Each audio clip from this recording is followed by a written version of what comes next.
Фантастика всегда привлекала зрителей. Это возможность заглянуть за грань привычного и представить, каким может быть будущее. Но не все фантастические сериалы получают заслуженное признание. Есть проекты, о которых говорят годами, обсуждают каждую деталь, ждут продолжения и перезапусков. Но зависимость от рейтингов и количества просмотров играют свою роль. Многие достойные шоу закрываются слишком рано, а многие по разным причинам остаются в тени. Хотя не менее достойны внимания, а иногда даже интереснее тех, что стали хитами. Привет, киноманы, вы на канале Shadow Tavern. Впереди подборка недооцененных фантастических сериалов, к которым точно стоит вернуться. Устраивайтесь поудобнее и приятного просмотра.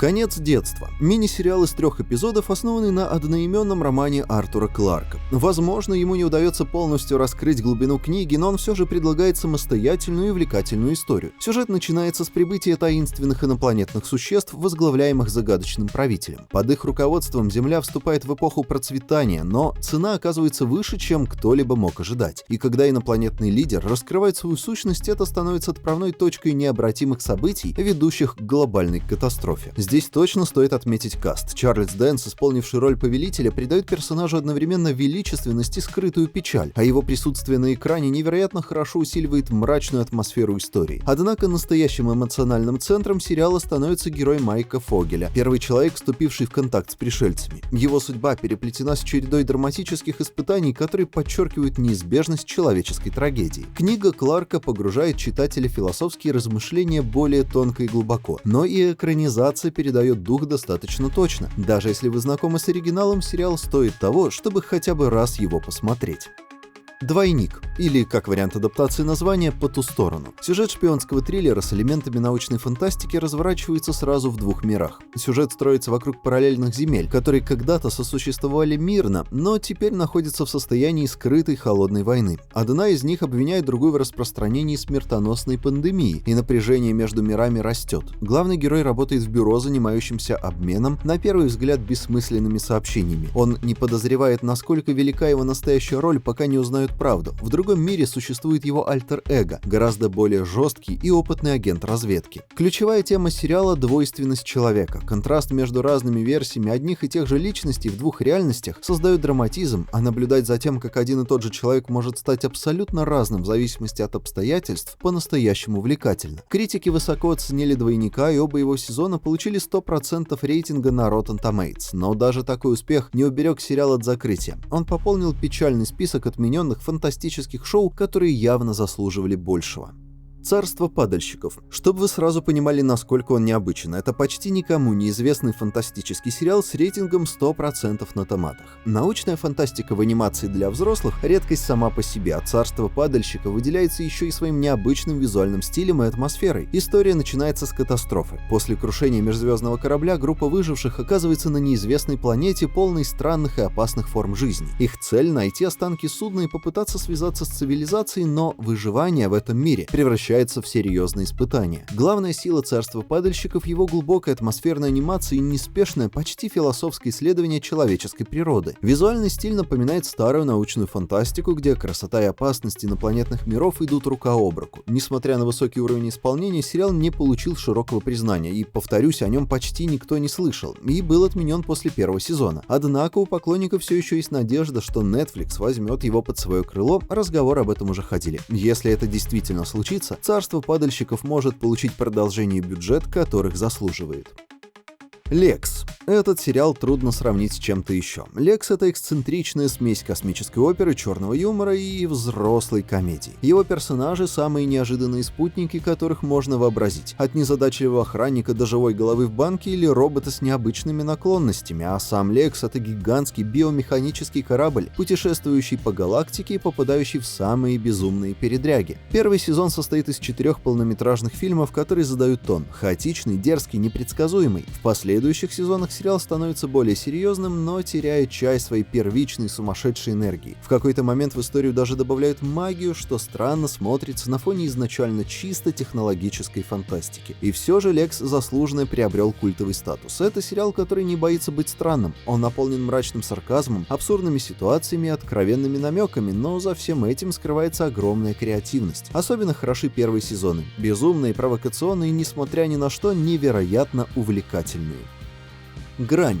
Один из тех сериалов, которые значительно опередили свое время. Если сегодня параллельные вселенные и альтернативные временные линии стали привычными в научной фантастике, этот проект был одним из первых, кто действительно углубился в темы. Сюжет строится вокруг специального подразделения ФБР, занимающегося странными, необъяснимыми явлениями. Вскоре выясняется, что все они так или иначе связаны с другой реальностью, параллельной Землей, где произошли события, поставившие два мира на грань войны. Первый сезон представляет собой набор отдельных расследований, в которых команда использует передовые, а иногда и откровенно безумные научные методы, чтобы разбираться с последствиями экспериментов из другой вселенной. Но чем дальше, тем глубже сериал погружается в свои собственные мифологии. Появляются альтернативные версии персонажей, расширяются границы реальности, а потом в игру вступают еще и временные линии. Поначалу грань развивается неспешно, но постепенно превратился в один из самых проработанных научно-фантастических сериалов своего времени. Жаль, что так и не получил того признания, которого заслуживал. «Легион» — один из самых нестандартных и триповых сериалов о супергероях, которые превращают традиционную историю мутантов в психологический и визуальный эксперимент. Основанный на комиксах Marvel, он рассказывает о Дэвиде Хеллере, человеке, который долгое время считал себя шизофреником, пока не выяснилось, что его проблемы связаны с телепатическими и телекинетическими способностями. Сериал ломает привычные шаблоны жанра, смешивая реальность, сновидения и галлюцинации в безумный коктейль образов. Визуальный стиль «Легиона» напоминает артхаусное кино, сюрреалистические сцены, психоделические цвета и нестандартное повествование, что делает его не похожим ни на один другой проект Marvel. Главная тема сериала — борьба добра и зла внутри одного человека. Дэвид не просто герой, он вынужден постоянно задаваться вопросом, действительно ли он поступает правильно или же становится тем, кого всегда боялся. Финальный сезон особенно интересен, размывает границы между прошлым, настоящим и будущим, подводя историю к неожиданной и философской развязке. Сериал завершился, но Дэн Стивенс, сыгравший главную роль, уже высказывал желание вернуться к образу Легиона в киновселенной Marvel. Это оставляет надежду на то, что персонаж еще может появиться в будущих проектах MCU.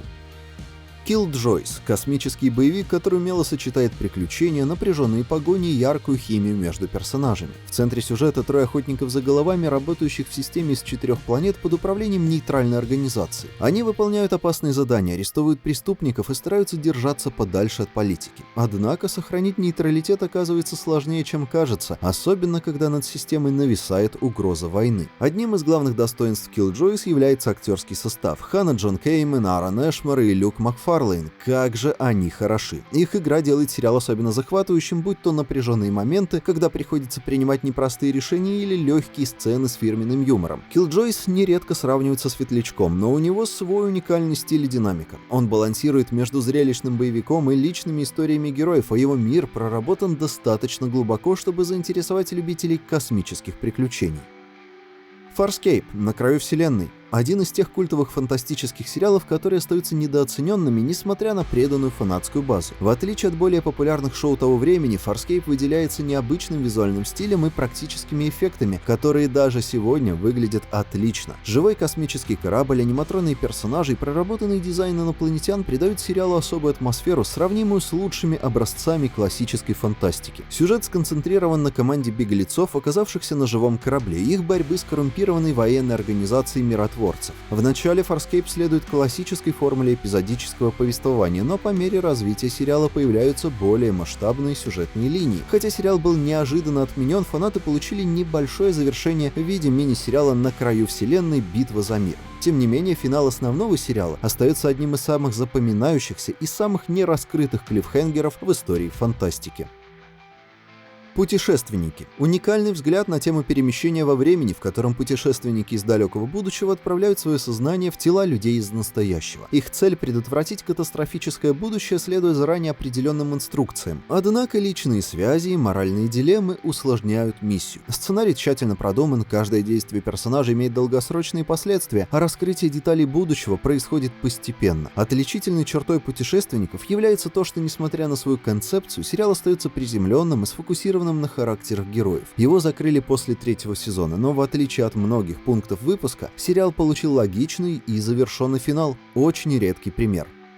И, наконец, «Вперед в прошлое». Достаточно недооцененный и малоизвестный сериал, который предлагал свежий взгляд на концепцию путешествий во времени. В центре сюжета журналист по имени Дэн, который внезапно обнаруживает способность перемещаться в прошлое и возможность исправлять судьбы людей. Однако, в отличие от других шоу на эту тему, он уделяет особое внимание влиянию путешествий во времени на личную жизнь именно главного героя, а не на последствия для всего человечества в целом. Кевин МакКид отлично передает эмоции персонажа, разрывающегося между своей семьей в настоящем и загадочной бывшей невестой, которая неожиданно в прошлом не умирает, а остается живой. К сожалению, его отменили уже после первого сезона, оставив несколько открытых вопросов. Тем не менее, поклонники жанра до сих пор вспоминают его как одну из самых интересных, но несправедливо забытых историй о путешествиях во времени.